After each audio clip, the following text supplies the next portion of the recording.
ओम शांति। आपका प्रश्न है, आपके घर में परिवार वाले पुरुषार्थ नहीं करते हैं तो हिसाब किताब चुकतू नहीं होंगे तो सजा खाकर परमधाम जाएंगे, फिर भी आप आगे कैसे बढ़ते गए? आपको कभी चिंता नहीं हुई कि आपके पति बच्चे का क्या होगा अंत में? अगर पुरुषार्थ तो है नहीं कर रहे हैं, क्या ये सोच नहीं आती? क्या युक्ति रची जो फुल स्टॉप लगाकर आप आगे बढ़ते गए? उत्तर है, देखो, ज्ञान का अर्थ है समझ, और जब हम ज्ञान की गहराई में जाते हैं, पुरुषार्थ करते हैं, तो ऑटोमेटिक ये अवस्था बनती है, क्योंकि लक्ष्य अनुसार पुरुषार्थ और लक्षण आते हैं। तो इसीलिए हमें ज्ञान को अच्छी रीति समझना है। ये जो भी धारणाएं हैं, सभी धारणाएं इसीलिए है कि मन बुद्धि से डिटैच हो। शिव बाबा ये नहीं कहते कि आप प्रेम नहीं करो, सबको प्रेम करना है, सबके साथ रहना है, लेकिन मोह नहीं रखना है। दिल सिर्फ शिव बाबा को देना है, ये एक अवस्था बनानी है।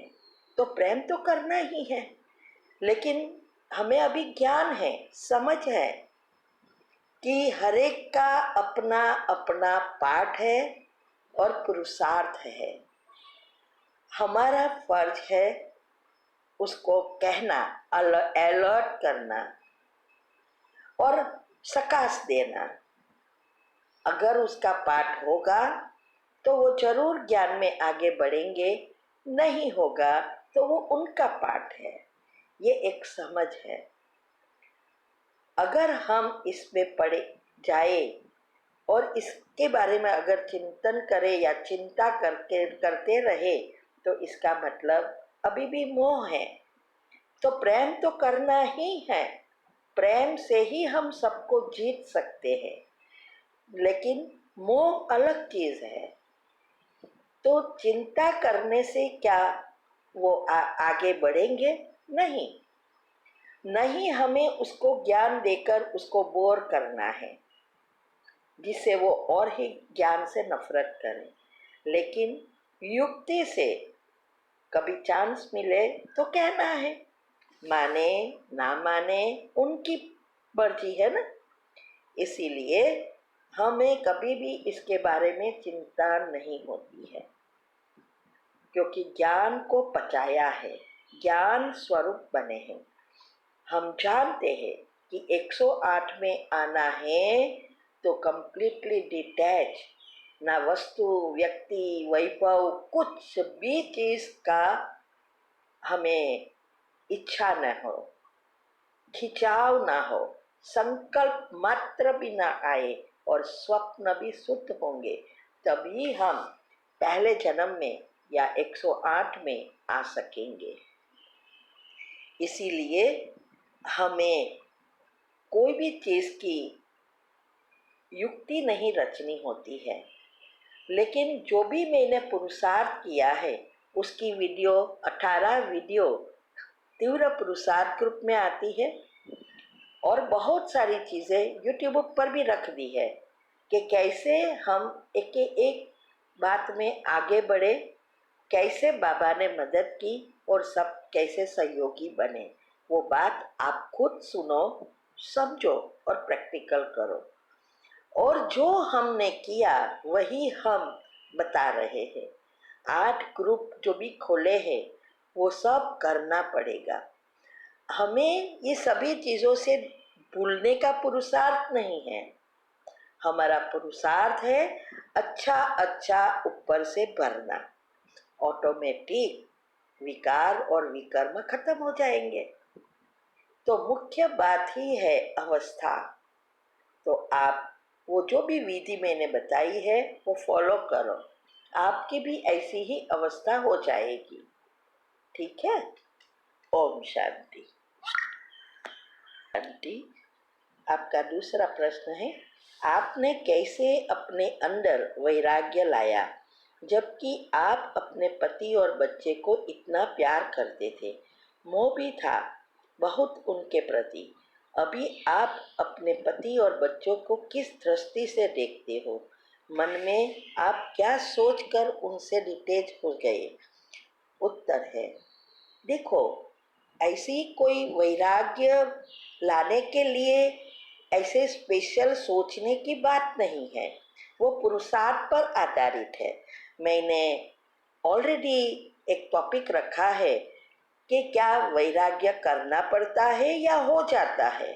वो टॉपिक सुनो, बहुत सारे राज रखे हैं यूट्यूब पर, वो सुनो, समझो, पॉइंट उसमें से लिखो और स्वरूप में लाओ, तब ये बातें समझ में आएगी। तो वैराग्य कब आता है? पहले तो हमारे जो नीचे के 3 चक्र है, खास करके मूलाधार चक्र, उसमें से जब आप ऊपर उठते हैं और तो धीरे धीरे धीरे जब आप अनाहत चक्र तक पहुंच जाते हैं, अनाहत चक्र जो प्रेम के गुण से जुड़े हैं, तो आपके प्रेम निस्वार्थ हो जाता है। दुनिया में सब प्रेम करते हैं लेकिन स्वार्थी प्रेम है। जब हमारे नीचे के 3 चक्र खुल जाते हैं तो ऑटोमेटिक हमारा प्रेम निस्वार्थ प्रेम हो जाता है। फिर सिर्फ मेरा परिवार नहीं, मेरे सारा विश्व मेरा परिवार है और वही वसुदेव कुटुंब में आने के लायक बनते हैं। इसीलिए वैराग्य लाना नहीं पड़ता है। आप जब पुरुषार्थ करेंगे, जो मैंने बताया है उस अनुसार करेंगे, आपके चक्र के नेगेटिव पाप कर्म खत्म होते होते होते हिसाब किताब सबसे अचूक हो जाएंगे। तो फिर नेचुरल प्रेम सबसे होगा, ना किसी से कोई स्वार्थ होगा। इसीलिए पहले जब हम लौकिक में सिर्फ थे, ज्ञान नहीं था, तब ये सबके साथ है ना, बच्चे और पति का प्रेम या पति पत्नी का प्रेम बहुत गहरा होता है। तो ये सबका नेचुरल स्वभाव है। फिर भी कोई ना कोई आशा होती है, पति कुछ करे कहे तो बुरा लग जाता है, कारण हमारी एक्सपेक्टेशन है, बच्चों से हमारी एक्सपेक्टेशन है, तब ये होता है। लेकिन जैसे आपके हिसाब किताब चुकतू हो जाते हैं तो आपकी कोई जो है जैसा है उसको एक्सेप्ट करके फुल स्टॉप लगाकर अच्छी शुभ भावना देकर आगे बढ़ते हैं। यही है कि इस पे दृष्टि से देखने की ज़रूरत नहीं है, क्योंकि ये नेचुरल एक हमारा आत्मिक स्वभाव बन जाता है। इसका अर्थ यह है, जो आत्मा के साथ हम हैं उसके साथ प्रेम से रहो, व्यवहार करो, बोलो। लेकिन अगर नहीं भी है साथ में तो कोई भी चिंता या कोई भी याद न सताए। दूसरा यह है कि अगर वो साथ में है तो उसके साथ हिसाब किताब चुकतू भी करना है, उसकी जिम्मेवारी भी निभाना है, वो हमारी फर्ज है। लेकिन जिम्मेवारी कहाँ तक निभाना है वो भी हमें पता होना चाहिए।